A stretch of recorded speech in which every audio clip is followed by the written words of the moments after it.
and welcome to Tech Focus, the show where we highlight innovative ways in which teachers across Wichita Public Schools are using technology in the classroom. I'm Marcia Jeans with USD 259's Instructional Technology Department. This month on Tech Focus, we'll see how students are using interactive distance learning to help with descriptive writing, check out the photo editing and sharing software Picasa, see how the record function in Smart Notebook works, and learn about a simple presentation tool called Animoto. But first, let's see how middle school students are learning about engineering and technology through Project Lead the Way. Step into a 7th or 8th grade technology class at one of the 7 USD 259 middle schools implementing a new technology curriculum this year, and you're just as likely to see a student soldering some wires together or experimenting with kinetic and potential energy as you would seeing a student typing on a keyboard. Students at these schools are the first middle school students in the district to take part in technology classes using the Project Lead the Way curriculum, a pre-engineering program that introduces students to engineering concepts through hands-on, student-centered activities. Project Lead the Way is a curriculum movement that began a few years ago in the United States by a group of teachers that wanted to see the integration of STEM activities, those activities that include science, technology, engineering, and math. So Project Lead the Way was birthed by some teachers who wanted curriculum that would integrate those content areas. USD 259 first partnered with Project Lead the Way back in 2004 at West High School. Since then, more high schools have implemented the program, allowing students across the district to get hands-on experience with engineering at a young age. This year, grants from the Kansas Department of Education, the Knight Foundation, and funds from the Federal Wired Grant have all allowed the district to expand the program into 7 district middle schools: Coleman, Curtis, Wilbur, Truesdale, Marshall, Pleasant Valley, and Mayberry.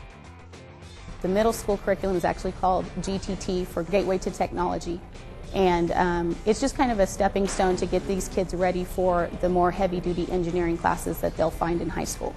GTT at the middle school level does 2 things. One, it exposes the students to the engineering and scientific concepts at the middle school level, so then when they get to the high school program, they're not hearing those things for the first time. They can be reviewed and reinforced and further developed. Even greater or more importance than that is it builds interest in the program at the middle school level. And we can just hopefully captivate on the great experience they've had at the middle school level and pull them into those high school classes. The Project Lead the Way Gateway to Technology curriculum is very important to middle school students because we believe in exploration at the middle school level. We want them to be exposed to many different areas. This curriculum allows them to have this exposure, but also does it with hands-on activities, which empowers that curriculum greatly. In Wichita, teachers are using 4 different units from the Gateway to Technology curriculum: Design and Modeling, and the Science of Technology in 7th grade, and the Magic of Electrons and Automation and Robotics in the 8th grade. With the 8th grade curriculum, we do a lot with electricity. We have a section that we do on electricity where we talk about circuits, we talk about breadboards, and they actually do some soldering. And the other piece with the 8th grade is automation and robotics, where right now they're working on their gearboxes and they've started working on the mechanism part of the robotics part. In 7th grade, we work on design, and that's where they use the Inventor program, as well as learning how to sketch correctly and to do things in their engineering notebook and create designs that they will then turn around and make prototypes of. And then we also do the Science of Technology with 7th grade, which is just kind of the basic stuff of how technology affects our lives and the things that we do. During each unit, the students examine technology through hands-on activities. Last year we had to do typing all the time, and this time we get to build stuff with our hands and stuff.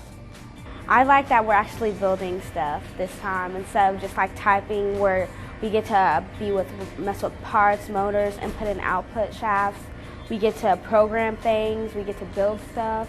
We were learning about different types of circuitry and learning how to breadboard, and we moved on to soldering and we created a circuit called a bug bot, and now we're working on PC board circuiting. We're not just dealing with theory, we're actually dealing with looking at what that theory can be applied and what that looks like in real life.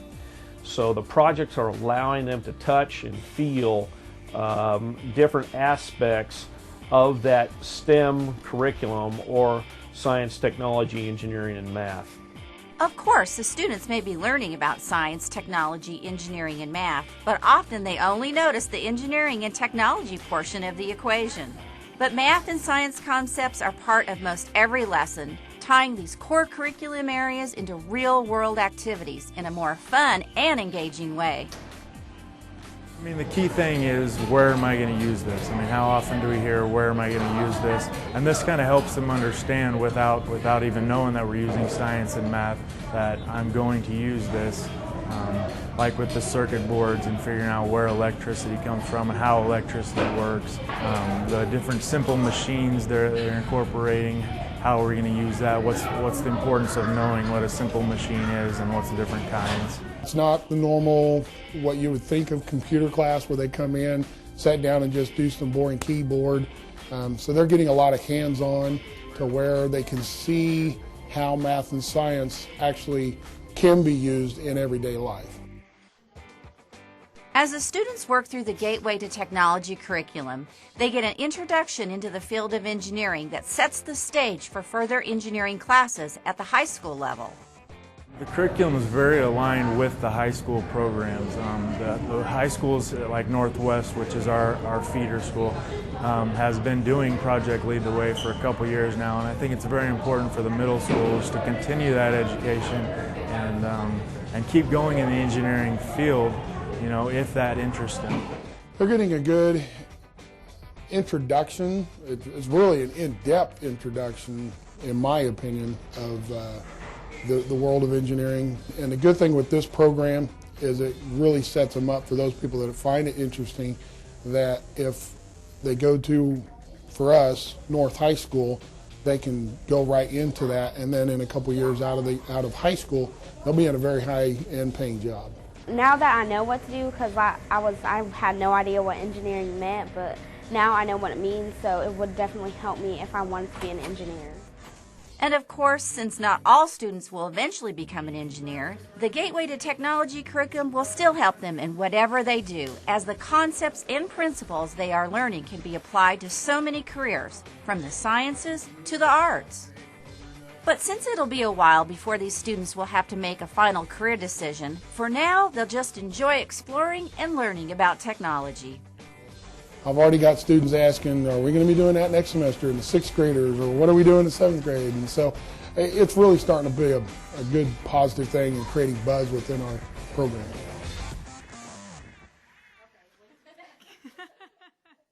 And now, here's Cami Todd with this month's technology tip.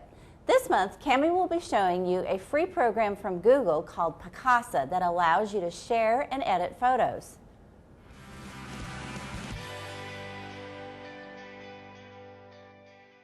Hi, I'm Cami Todd with the Instructional Technology Department with this month's Tech Tip.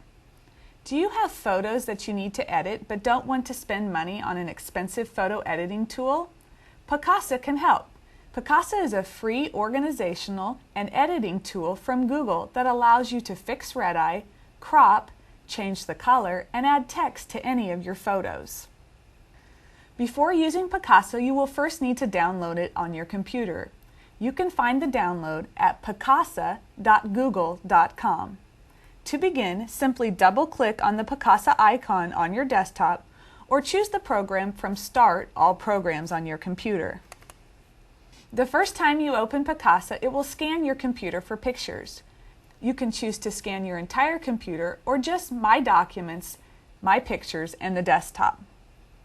There are two main windows in Picasa: the library window and the editing window. When you first open Picasa, it will open to the library window.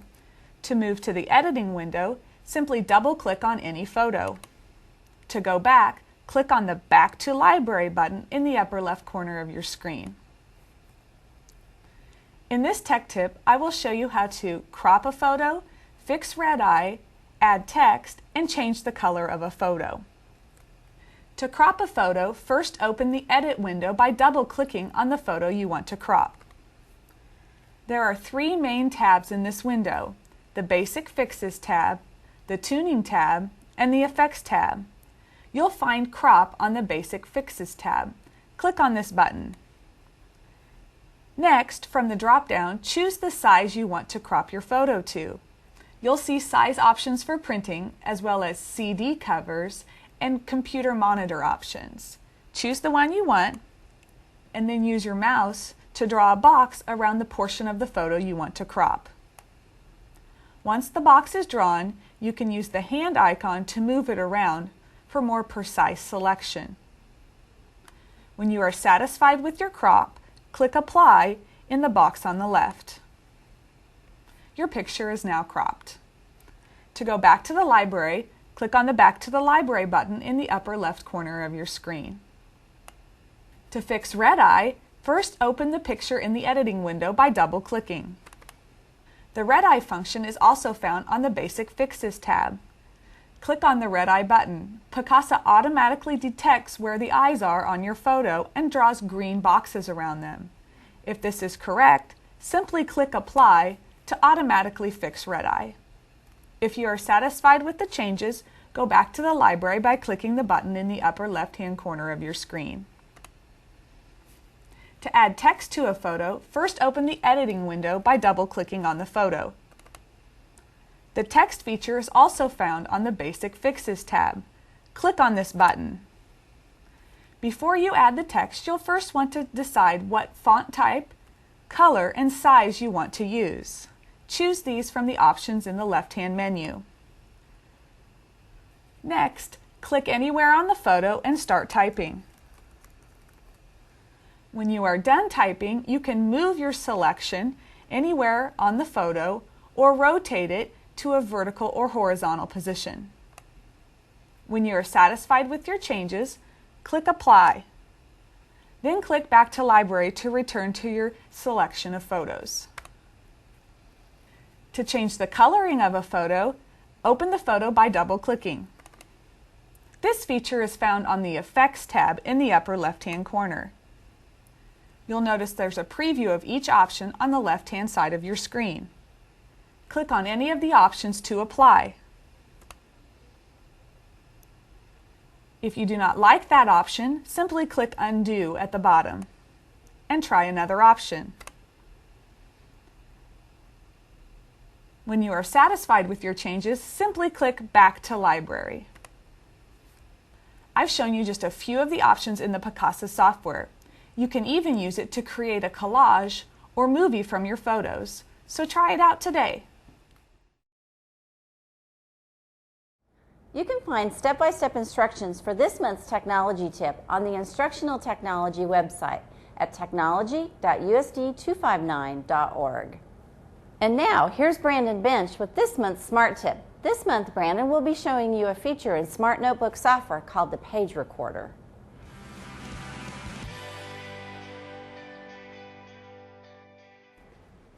Hi, I'm Brandon Bench from Mueller Aerospace and Engineering Discovery Magnet with this month's Smart Tip. Have you ever wished you could be in two places at once, maybe at the smartboard modeling while at the same time wandering around your classroom, monitoring your students? Well, now we're one step closer to that future. Smart has developed a tool called the Page Recording feature, and today I'm going to show you how to use that. The Page Record feature allows you to record any actions completed in the Smart Notebook workspace, effectively allowing you to replay the instructions while you monitor your students' progress. Let's see how it works. Today I'm going to demonstrate for you something I do with my first graders when I want to show them how to form a letter. You can see that I've already inserted a segment of lined paper for a handwriting activity. Using a pen from the tray, I'm going to write a letter. Notice when I form the letter, my hand blocks a majority of the motions that I really need my first graders to see. The page recording feature effectively removes my hand from the equation. I don't want to stand here all day rewriting the letter over and over, because we all know that some kids need to see the directions multiple times. Again, the page recording feature alleviates that as well. Let's see how to do that. The page recording feature is going to be found in your Properties tab. When you open your Properties tab, you'll see a variety of items to choose from depending on what you have selected or not selected in your workspace. For the purpose of this activity, we don't want anything selected in our workspace. You'll see that I have the third one down, it says page recording. I'm going to choose that.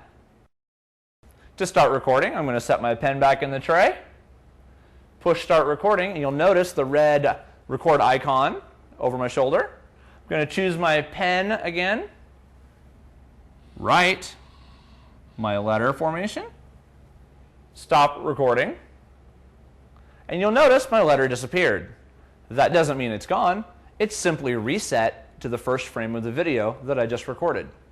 I choose play, and it plays what I've just recorded. To get a few additional features, such as reset and pause, I can scroll down, and at the bottom of my page, I'll find the page recording toolbar where I can reset back to the first frame. I can pause a lengthier presentation. I can also play from here. I can stop, or by hitting the red X, it will delete the recording altogether. We've just seen one basic application of the page recording feature that I use in my classroom. But there are many other uses, and I encourage you to go and see how you can use them in your classroom. And now let's see how students at Spate Multimedia Magnet Elementary School are using interactive distance learning to communicate and collaborate with students in New York State.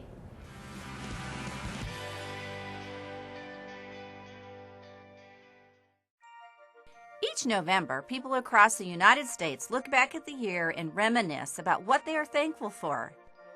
At Spate Multimedia Magnet Elementary, students can be thankful for interactive distance learning technology, great teachers, and new friends.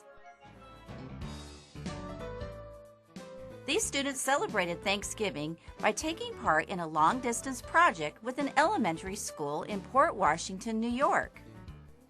This project, we titled it the Turkey Exchange Project. The students created turkeys in art class, and then in their homeroom class wrote descriptive paragraphs to describe them to other students through the use of the Polycom system.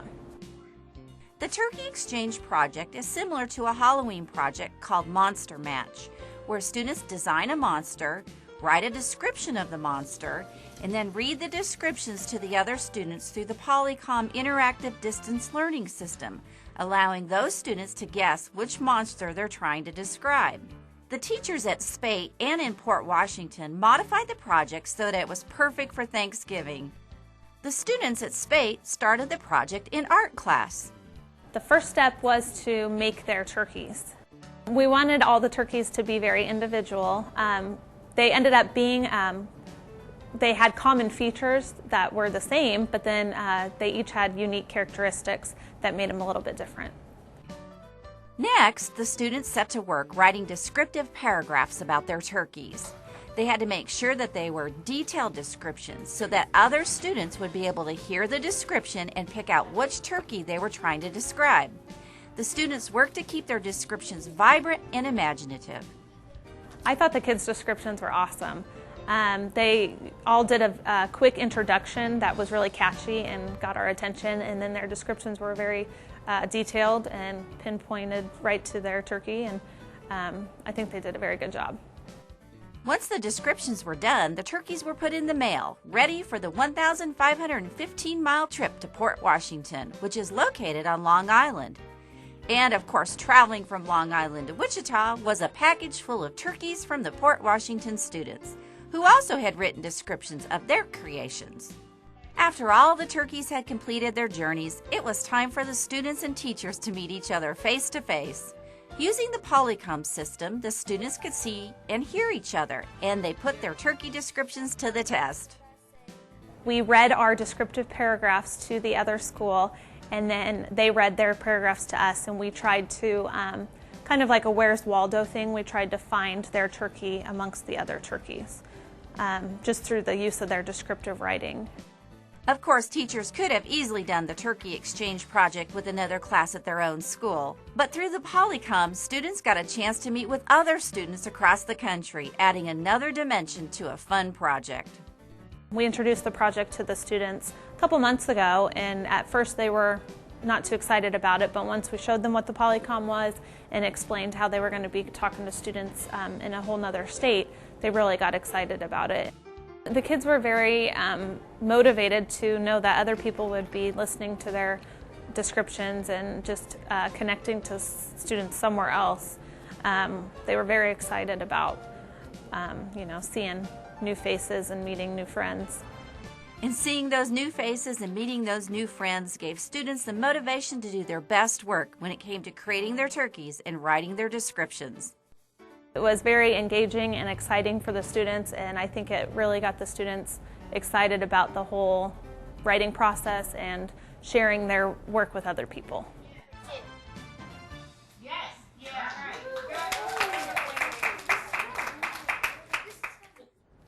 And now, here's Velma Davis with this month's Focus on the Internet. This month, Velma will be showing us how to use a free web-based program called Animoto.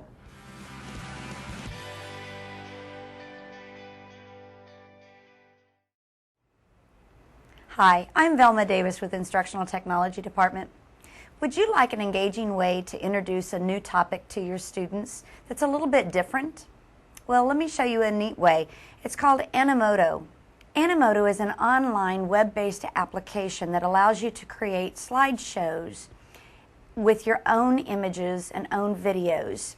You can also use your own music, but there's also canned music within the application.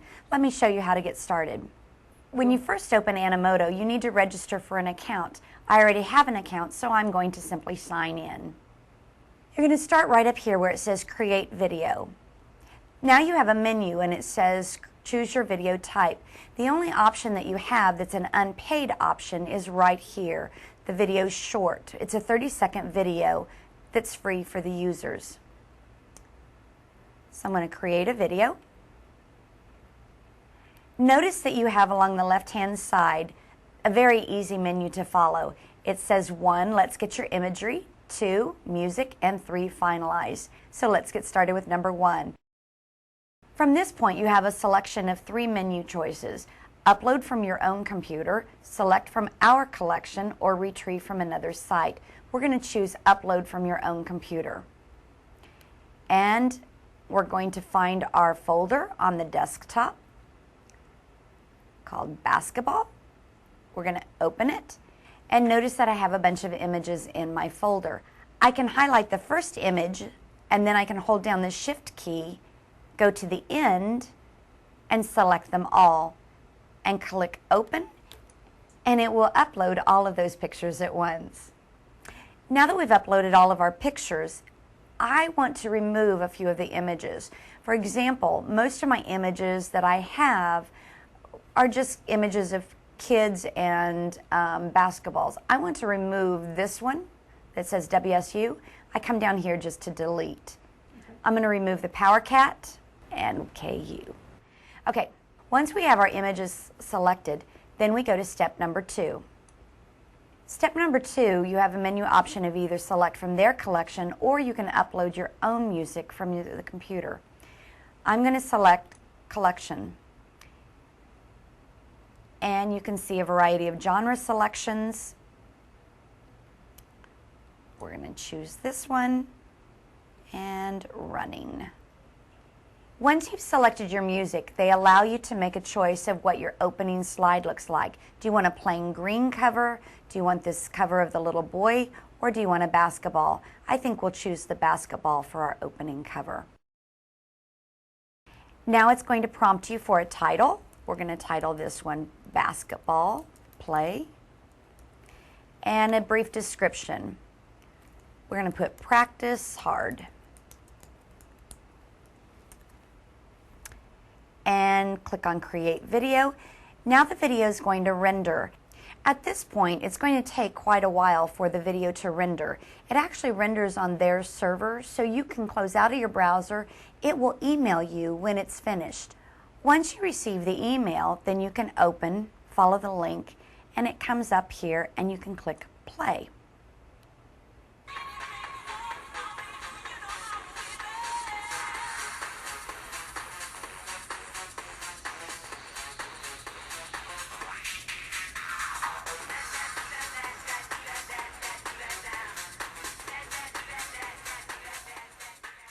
Once you've finished your Animoto project, you're probably wondering, okay, so now what do I do with it? You can go to Animoto and view it, but what if you want to share it with someone? Well, you can come down here to Video Toolbox and you can click on it. Notice that I can do, if I really don't care for it, I want to change it just a little bit, I can click Remix right here. I can edit it, I can start a new one, I can delete this video, but right here's the fun part. I can share, I can actually send this via email to somebody else. Right here, I can embed this. I can add it to my blog or my wiki, my Facebook, MySpace, or whatever else, other HTML product. If I click on embed, it allows me to pull up the embed code. I can simply copy that embed code and then I can embed it into my blog. And I'm going to do a new post. I'm going to title my new post Animoto. And I can click right here on Edit HTML and I simply paste that Edit HTML in there and I can click Publish Post. And I'm going to View Post. And here it is in my blog. I can push play and you can see that it's embedded in my blog and now it's going to play.